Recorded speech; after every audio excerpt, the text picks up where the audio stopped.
grindhouse. There's certain movies that I put on the back burner.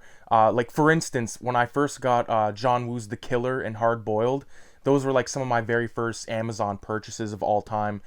And I just didn't watch them for a long time, and I just sat on them, and I'm still notorious for that. Still notorious for that. But today's movie is a movie that I've it's been in that category for a while. It's a movie I heard about, knew it was batshit insane. For a while I thought that there was something to do with the '80s film House, which is I believe directed by Steve Miner. I could be totally wrong on that right now, but there's no tie to those house films about a demonic presence in a house or a demonic house. This movie is its own thing, and holy shit, it's its own thing. Let me say one thing. This is not an entry-level Japanese film, okay? This is not like, let's say your buddy wants to get into, Asian cinema. Do not show them House first, because if you show them a movie like this first, it's going to do two things. Either turn them right off or totally fuck over their expectations for what's to come and their viewing as a fan of the Asian cinema. And what I mean by that is, like, this movie is so insane. I've never seen any movie like this. It's very all over the place. There's flashback sequences that are told in very interesting ways. But to get into like a bit of the premise, I got a quick little synopsis here for you guys. I got to quickly point out the creative team behind this film. So it's kind of interesting, really. The film is directed by Nobuhiko Obayashi, and the story is actually inspired by his daughter. So the director's daughter had a big influence on the story of this film. So she was obviously very creative mind herself, because this movie is insane. And so, like I said, directed by Nobuhiko Obayashi, influenced by his daughter. The screenplay is by Chihiro Katsura, and the cinematography is by Yoshitaka Sakamoto, and holy shit, man. So basically, the movie is about this. There's this girl and her father, who's like this film composer, which is kind of hilarious, because he arrives back from a film project, and he's like, oh yeah, Leone says that my music is much better than Morricone's, and I'm like, this motherfucker, he just says his music's better than Ennio Morricone's music. Like, that's hilarious. But that goes to show you the influence of Western cinema on Eastern filmmaking. You know what I mean?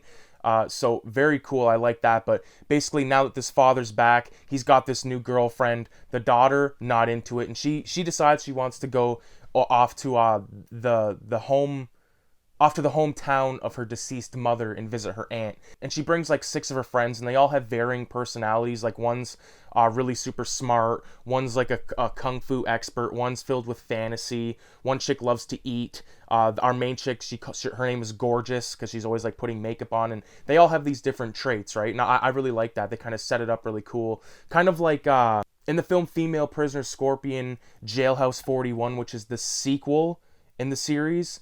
There's some trippy stuff happening there, but all the girls in that film kind of get like their representation or like their backstory told. So in this movie, they have their own version of that, which I thought was great. But basically, they make the trek from the inner city all the way to this house, and it's there where they stay. They meet this crazy aunt who doesn't seem that crazy at first, but like throughout the film, like, she's just doing weird, fucked up stuff. And this movie is essentially about a demonic house, and it's all about like this broken promise, so to speak, this love promise. And you see a lot of really creative stuff in this film. Like, you got to remember, this is 1977, same year that Star Wars came out.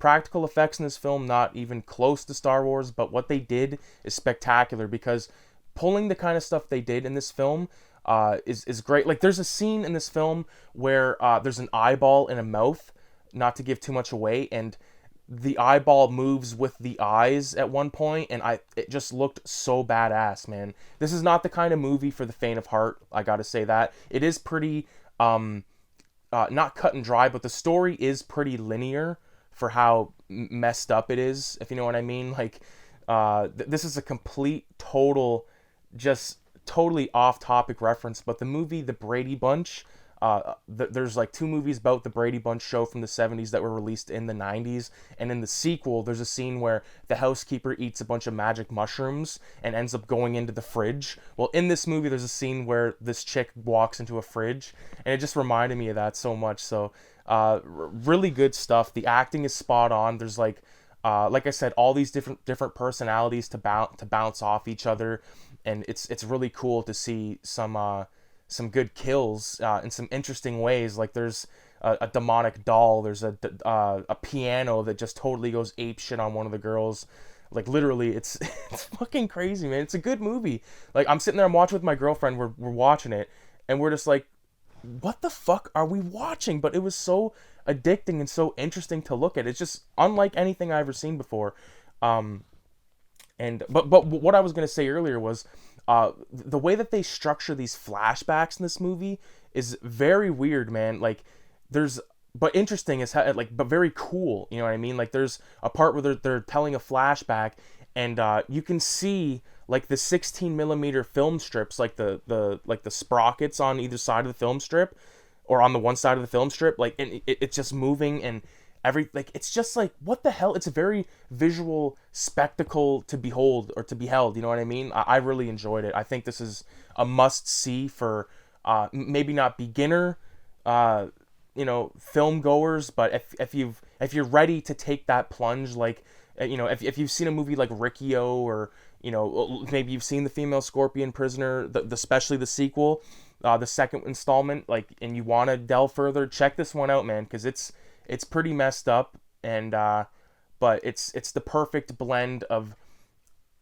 messed up and not going too far. Like, I mean, there's a dancing skeleton, a guy turns into a pile of bananas, like, it's all over the place, man. But definitely check this one out. So House from 1977, once again directed by Nobuhiko Obayashi, and put out by Toho, which is the same company that put out such classics as Godzilla, different things like that. So yeah, man, definitely thanks for watching, and definitely check out the Facebook page. The link will be in the description. I hope everybody enjoyed my how to make pickled egg video.